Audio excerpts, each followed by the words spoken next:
Understanding the Supreme Lord the Almighty. Chapter 15. Shlok 1 to 6, its description of the universe as a tree and the means of God realization.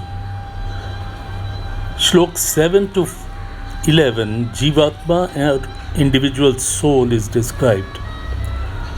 Shlok 12 to 15, God and His glory is explained. 16 to 20, the perishable bodies of all beings and the imperishable JivaAtma and the Supreme Lord. The shlok-wise translation of this chapter is from my book Bhagavad Gita, which is described in a very simple language. It is available at Amazon.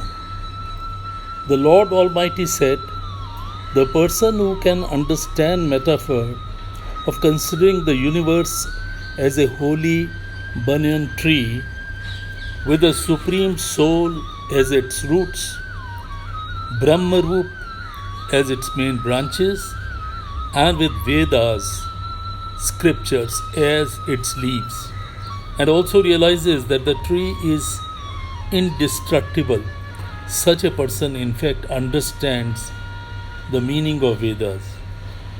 The Triguna, three attributes, act as water for the tree. Its branches are spread in all directions and its roots are also manifested in the entire universe. These roots are in fact affected by various emotions among human beings that arise out of interaction of three gunas. The world in the form of the holy tree is difficult even to imagine by a human being, because the form of the tree neither has an end nor a beginning. It is limited.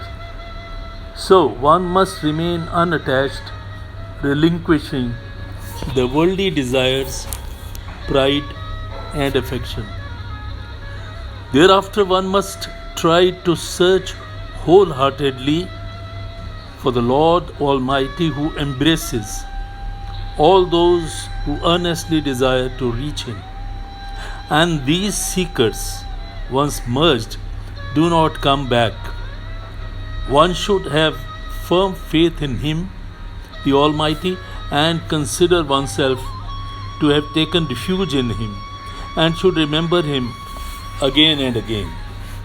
The person who does not hanker after false dignity, he who has acquired the divine knowledge to shed off ignorance, he who is no longer attached with any material worldly objects, he who has killed all his desires, such a knowledgeable person alone achieves Supreme, the Almighty. The prime abode from where nobody returns to the world is illuminated, self-illuminated. No sun or moon or fire can ever illuminate the prime abode. The soul in this body is in fact a minute part of Lord, and the same soul is wooed by the mind and the five senses, which are part of the nature. Just as air adopts the smell of a place, likewise soul of a person at the time of leaving the body carries with it the impressions of his mind and his senses in his new birth. The soul in the human body, with the use of mind, tongue, skin, and other senses, perceives the worldly pleasures and the pains. Only the knowledgeable and the wise perceive that there is a soul in the body, embodying all the three gunas, the attributes through which one experiences pleasure and pain. The ignorant cannot have such experience. Yogis who make deliberate efforts too are able to perceive the essence of the soul, but others who have not purified themselves are not able to perceive even after great efforts. The glory present in the sun, which enlightens the entire world, and the one present in the moon is in fact nothing but that of the Lord. Then Lord further says, I through my divine powers come to earth and engulf living beings. I through my abilities to produce all vegetation and medicine. I am the fire responsible for digestion of foods in all living beings. I am also digestive force for all kinds of foods which are swallowed, chewed, licked, or sucked. I am present in the minds of all living beings since I am omnipresent. I am responsible for their memory, divine wisdom, and the discretion that dispels all doubts. And with the help of the divine Vedas, I am worthy of being known. In fact, I am the doer in the spiritual sense and hold the entire knowledge of the Vedas. In this world, there are two parts of human creation.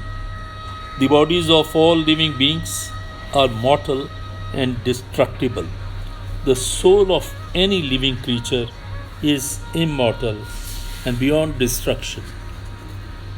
But beyond these two, you must understand there is the greatest power, the Lord Almighty Himself. He is permanent and He is responsible for maintenance of life of all living beings. Because I am beyond the mortal body and also beyond the immortal soul, therefore I am known as the prime soul or Purushottamam in the Holy Scriptures.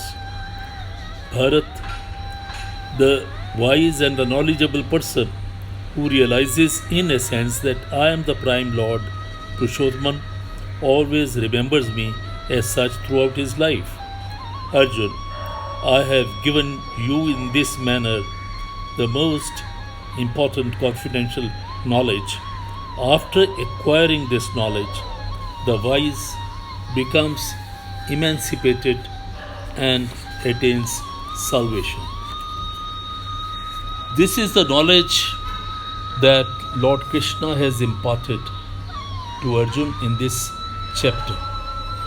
Imagining the universe as a tree which is endless, which does not have any beginning, which does not have any end, is in fact gives us the experience of the entire universe and the presence of the Almighty in the entire universe gives further cohesion to this concept. Thus spoke Lord Krishna.